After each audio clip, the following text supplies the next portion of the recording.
1 yang beranggotakan saya Rafika, saya Nurmelianti Maulida, saya Muhammad Khairul Akbar. saya Rismawati, saya Nur Aziza. Video ini dibuat untuk memenuhi salah satu mata kuliah kami, yaitu Communication Skill yang berjudul Broadcasting. Yang pertama akan dibacakan oleh Vika.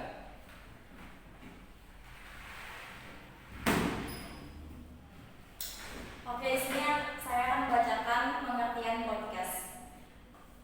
Pengertian podcast sendiri adalah metode pengiriman data ke banyak titik penerima secara sekaligus tanpa mempedulikan apakah pihak penerima dalam kondisi siap menerima data ataukah tidak, serta tidak memastikan apakah data ini sampai ke penerimanya atau tidak. Macam-macam broadcast itu berdasarkan topologinya, penyiaran ini juga terbagi menjadi 3 macam, yaitu broadcast domain, broadcast address, dan broadcast form. Penjelasannya akan dijelaskan oleh Mary. Ya, di sini saya akan melanjutkan pengertian broadcast domain. Sesuai dengan namanya, broadcast domain, maka topologi jaringan perangkat ini terjadi ketika komputer pengirim data dapat terhubung dengan berbagai perangkat penerima selama perangkat tersebut terhubung ke jaringan tertentu walaupun memiliki jarak yang sangat jauh. Yang kedua, pengertian broadcast address. Jaringan broadcast address berupa gabungan angka-angka yang kemudian teridentifikasi sebagai sebuah alamat, dan selanjutnya alamat tersebut akan terkoneksi ke berbagai perangkat dan membuatnya dapat diakses ketika perangkat terkoneksi ke jaringan. Yang ketiga, pengertian broadcast storm.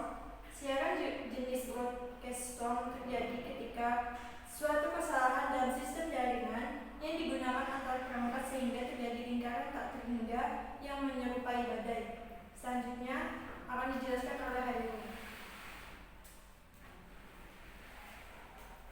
Contoh broadcast dalam keseharian: broadcast televisi dan broadcast radio. Dari pengertian broadcast di atas sudah dapat dipastikan media televisi serta radio juga termasuk dalam kategori broadcast. Broadcast ditetapkan pada siaran televisi maupun radio, di mana dalam sistem ini pengirim atau stasiun siaran melakukan siaran secara terus-menerus dan tetap memancarkannya tanpa memperhatikan adakah pesawat televisi maupun radio masyarakat yang mengakses atau menonton dan mendengarkan siaran itu. Broadcast jaringan komputer. Broadcast juga dapat diartikan sebagai bentuk layanan dari perangkat server ke klien dengan tujuan menyebarkan data ke banyak komputer klien secara sekaligus. Nah, di jaringan komputer kita mengenal IP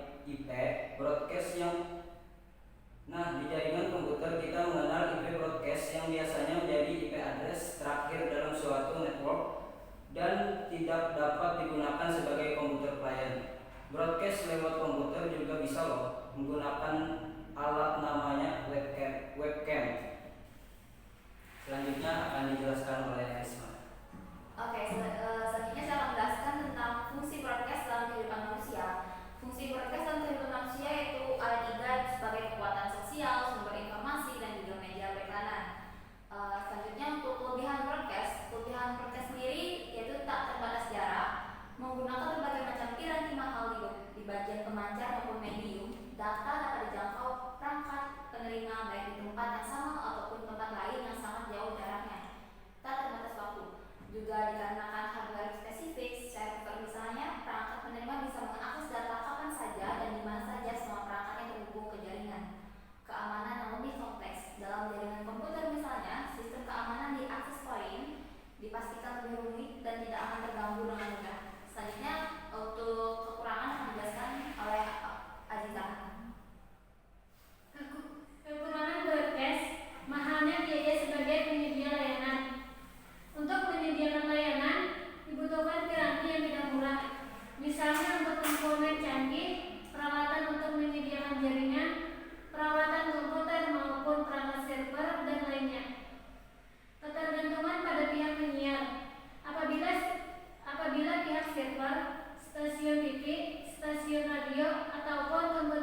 atau misalnya sedang mengalami masalah, maka klaim pesawat TV, radio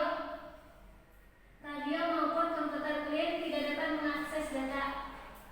Pemeliharaan rutin agar selalu dapat memancarkan layanannya, maka server seperti stasiun TV atau radio dan AP memerlukan pemeliharaan. Hal ini untuk mencegah gangguan teknis maupun serangan pihak yang tak bertanggung jawab. Oke semuanya, itu dia penjelasan materi tentang broadcasting dari kami. Mohon maaf kalau ada kesalahan kata ataupun ada pengucapan kata yang salah. Terima kasih. Wassalamualaikum warahmatullahi